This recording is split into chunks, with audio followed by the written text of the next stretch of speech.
So again, since the return of the grade 7 and 12 learners on the 8th of June, 2,740 teachers, of the total of the 440,000 teachers, meaning that less than 1% of our teachers, also of the entire population in our country, were affected by the virus.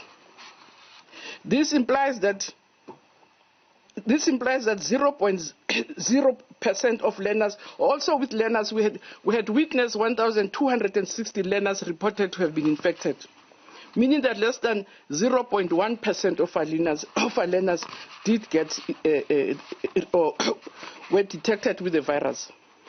So surprisingly, the highest number of infections, as I said, mirror the infection rates nationally. The majority of these infections were in the Western Cape, Eastern Cape, and Gauteng. Even the report of the consortium on researchers confirmed that the majority of these infections amongst learners in schools, but also amongst teachers, were mainly in these three provinces, which also report high levels of infections in their provinces. And again, unfortunately, 11 teachers and 4 non-teaching staff also succumbed to the virus, and we're also told that there are 3 learners that also are reported to have passed away. But the reports show that some of these teachers and learners unfortunately could not even have the opportunity to report back to school when we reopen schools. And we want to say, as a sector, we convey our deepest condolences to the affected families, and we say, may their souls rest in peace. But due to the infection rates, it is clear that we need to continue to work together to contain the transmissions of the virus. As a basic education sector, we have to play our part together with the nation and all our stakeholders. On comorbidities, the return of principal teachers and non-teaching staff in schools also requires a risk assessed process, and those teachers who, including those who are over 60, have a number of comorbidities. 10% of them, or 10,000 of them, have been permitted to work from home, meaning that 2.5% of our teachers have been given permission to work from home out of the more than 400,000 teachers that are employed by the state. So we are working with provinces to make sure that indeed we can engage them meaningfully and productively at home whilst we proceed to process other requests that may come our way. On water and sanitation, which was a major problem as we were planning to open schools, when we started the discussion on the reopening of schools, the provincial education departments did identify about 3,500 schools with water challenges. Unfortunately, a number of municipalities came on board as part of cooperation between the DBE, COGTA, SALGA, and water and sanitation. We must report that some schools had existing on-site storage tanks and just required assistance in filling them up. There were, however, several schools that did not have on-site storage tanks, and therefore Rand Water and DBE, in partnership with provinces, worked on additional on-site storage tanks and water supply. To date, we can report that an additional 2,175 tanks were delivered. In total, Rand Water assisted with the filling of water on site. The Defence Force also participated in the process. And again, we had several water boards and municipalities that worked with us to ensure a sustainable water supply and appropriate sanitation in our schools. So in terms of sanitation, we can report that in the Eastern Cape, all 910 schools that were reported did receive their water tanks. In Limpopo, it was reported that 453 schools required water tanks, and these also have been served, though there were also challenges during the process of delivering of water. On school nutrition, we did give essential COVID-19 essentials such as masks, gloves, disposable aprons, as well as cleaning and sanitation materials that were provided to schools to feed initially the grade 7 and grade 12s. Now we have been working with our provinces to feed also learners who are not yet back in schools. Plans are in place to provide feeding to learners not yet in schools using different options, including staggered feeding at schools, cooked food that could be collected, but also parcels that are provided to learners. And because this program is ongoing and rolling, and is ongoing in different schools in different provinces, we humbly request that when parents send kids to come for school nutrition, they must come with face masks, or they must have their mouths and nose covered with cloth, so that the safety protocols are even kept during school feeding. Again, on home education, you will recall that we had said also parents who were anxious about sending their children to school were encouraged to do home education. So the parents who have decided to keep their children at home during the COVID-19 pandemic, and these parents are continuously advised to apply for provincial education, two provincial education departments for home learning in terms of Section 4 of the South African School Act. Again, we humbly request parents or advise them not to go to schools to apply for home education. They should rather approach provincial education departments for registration, because registration does not take place in schools for home education. On learner support interventions, we are still continue to be constrained by COVID-19 related challenges. We are still unable to have all learners returning to school at once. And to mitigate against the resultant challenges, we continue to provide support to learners at home with varieties of platforms, including radio, television, online, and of course in school. We have 127 sites that are zero rated and have good curriculum content that can be assessed whether one has data or not. And these interventions are part of our efforts to ensure unlimited access to content of learning during this time. And I really wish to convey our appreciation and sincere gratitude to the Department of Communication and Digital Technologies for the continued support in this regard. And the list of all these zero-rated materials are available on the DBE homepage, which is www.education.gov.za. The lessons that we have learned from COVID-19 must strategically be used as we move forward. We've agreed that we have to bring forward some of the strategic plans under development for quicker implementation. All of this should be done under our new term of office. So strategic plans on the improvement of school infrastructure is being facilitated so that plans are brought forward. On the other hand, we are also fast-tracking the rolling out of ICTs to be brought forward, and we can't proceed according to plan, but we have to make sure that we bring forward most of the plans around ICT and infrastructure. As South Africans, we have agreed that education being a societal matter, we expect or request committees also to participate in the process of keeping our children and our learners engaged and productively coordinated. On vandalism in schools, we had reported almost all provinces are currently doing repairs to 1,718 schools which were vandalized during the national lockdown. But what is disturbing, though, is that criminals still continue to cause havoc in our schools. In Gauteng, for instance, there were 351 schools that had been vandalized, and just this week, 6 schools also were vandalized. In Northwest, a school was torched this week, resulting in 3 classrooms being damaged. The province reports that tires were burned to set the school on fire. And this is a very serious setback to affected communities, which causes much damage to our infrastructure. But also have to say, we really are grateful and appreciative of communities that continue to support their schools and protect their schools. On orientation at schools around the new norm, orientation programs for principals, schools management teams, non-teaching staff and teachers have been developed and implemented. Grade 7 and grade 12. We continue to monitor that briefing by the Education Minister, the Basic Education Minister, Angie Motshekga. We continue and we will take you back to that briefing after this.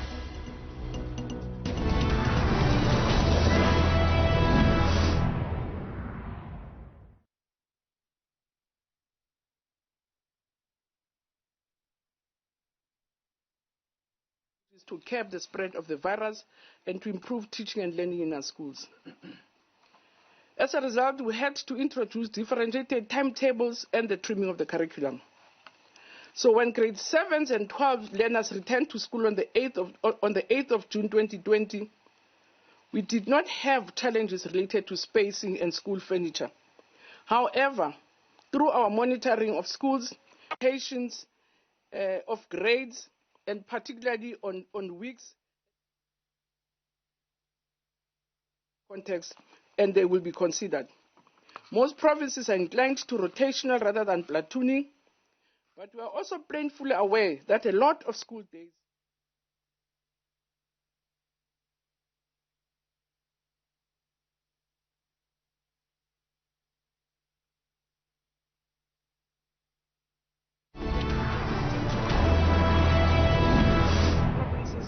and have been communicated to schools and teachers.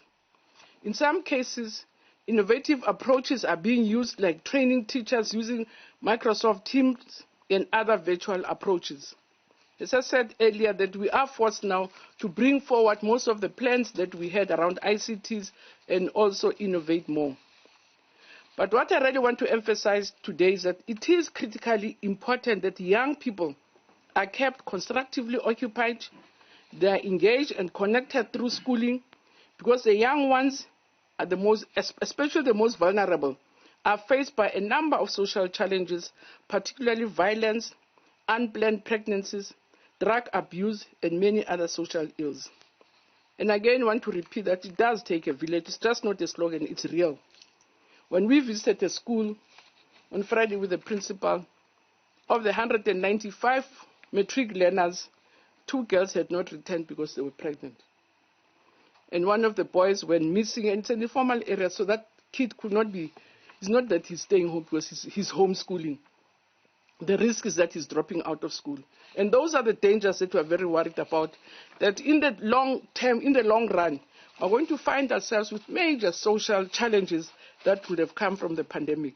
So it's important for us, all of us as a nation, to make sure that indeed we can continue to protect our children, we can continue to engage them, even if they're not at school, so that they're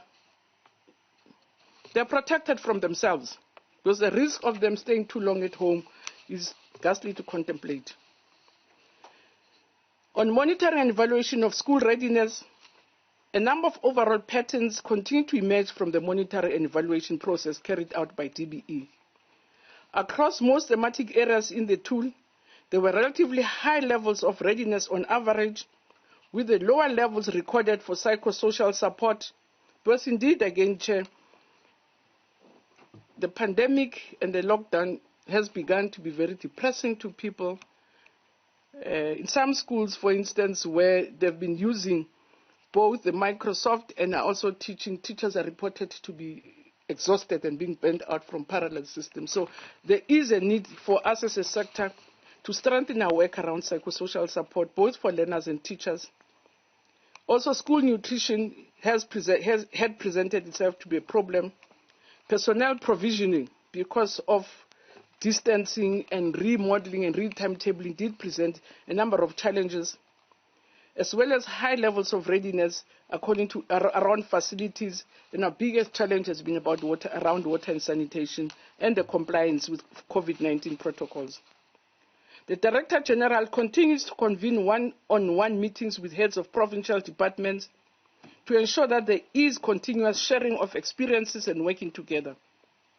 Also, as MECs, we meet at least once a week, again to share experiences and evaluate and assess the work that we're doing. So interestingly, there is concordance between the reports generated from these one-on-one meetings with provinces, but also from reports that we receive from the consortium led by the NECT, from your SGB school governing bodies, but also from the teacher associations that are represented nationally. Now, on Thursday, the 2nd of July, we met again with MECs and considered a number of variables which inter alia include the rising community infections across the country, especially in the 3 provinces, Gauteng, Western Cape, and the Eastern Cape. including KZN, and looked at the risk-adjusted, differentiated approach in dealing with the returning grades to school. And this is what made CEM to consider even staggering further the returning of grades so that we don't return all the grades that we had gazetted that will be returned, that were meant to be returned tomorrow. So on the 3rd of August, we reconsidered the plans that we, on the 2nd of July, we reconsidered our plans for the 6th of July and the plans for the 3rd of August. Firstly, CEM agreed that only grades 6 and 11 will return tomorrow, and provinces that are ready and institutions that are ready will then also phase in the ECD programs. Because there are some schools, especially your private independent institutions, which had already started getting ready for ECD programs and are very ready. And we have agreed that those will be allowed, but ECD centers in schools will be phased depending on the readiness of the school, but it has to be done within the gazetted timeframes. CM noted that provinces are at different levels of readiness to return grade R learners.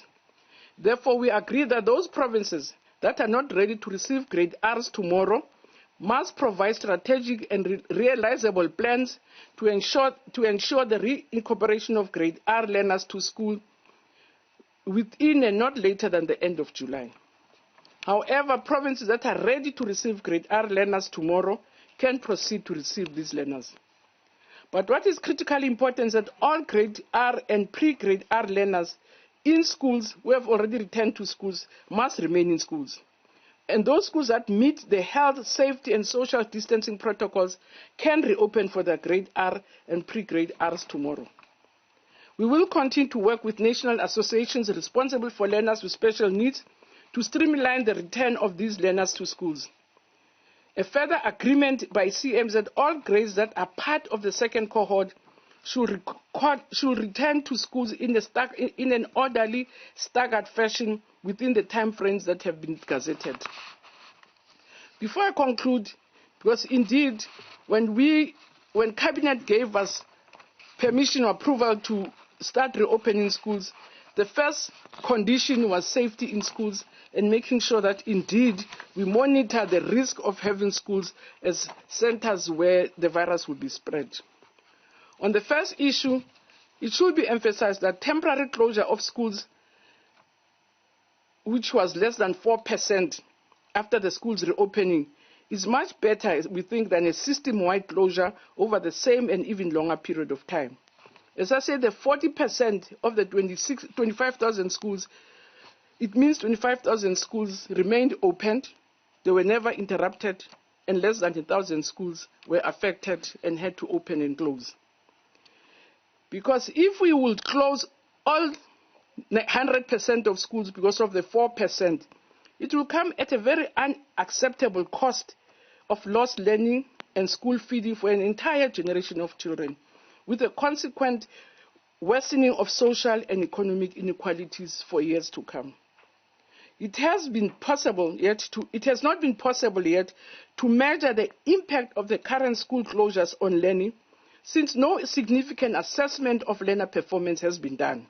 However, international and local evidence around the typical impact of losing school time due to disasters like strikes suggests strongly that learning losses may well be greater than what is suggested by actual days lost. This so, in a large part, system disruptions result in learners forgetting some of what they've been taught, and teachers being forced to go even days or areas back in order to enable learners to catch up. So one of the forthcoming surveys of households across South Africa on the coronavirus rapid mobile survey is busy collecting information on childcare activities, on child hunger and access to educational content when children are being kept at home. So preliminary yet unpublished results from the first wave of data collection indicate an alarming increase in child hunger since the national lockdown. The survey is also suggesting that a significant increase in childcare responsibilities has increased the burden on women. The survey also confirms that less than a third of children that have not been attending to school have not accessed any education through the internet, with a larger proportion of them accessing education through books, through television and radio. However, the effectiveness of these two activities continues to be uncertain and are likely to be less effective than attending school. But what the survey confirms is the usefulness of books and printed materials. That's why we want, again, communities and families to make sure that children are kept or are engaged constructively during the lockdown through books and through different activities that will keep them stimulated, so that as they stay longer at home, they really don't suffer longer consequences of lack of stimulation. So from the planning side, we will be convening a DBE discussion on the findings of this survey to continue to monitor what the impacts are of a continued lockdown or the continued virus lockdown, enforced lockdown on the lives of children. There's a report also, because as I say, we had to monitor what the infections and what are the risks that are brought by the reopening of schools to teachers and learners, because that was a condition that we were given when we had to open schools. So we have to monitor and report on that. So unfortunately, we must honestly say we currently do not have any data or dates of infection as confirmed by the number of cases of virus amongst teachers and learners. That's why when we mention the statistics of teachers who have already passed on and learners, and it was confirmed that the majority of them will not have even reported in schools by the time they succumbed to the virus. But what we are currently doing is to put in place mechanisms and also be very vigilant to make sure that there is no risk or instance where schools themselves become epicenters for the spread of virus, because that was one of the conditions that were given to us, and therefore had to monitor it. So what we are committing to is that indeed in the next round also of reporting, we assume that we will have, or we commit that we will collect as much evidence that will confirm that indeed schools have been centers of the spread, or schools have been the risk of spreading the virus amongst children and among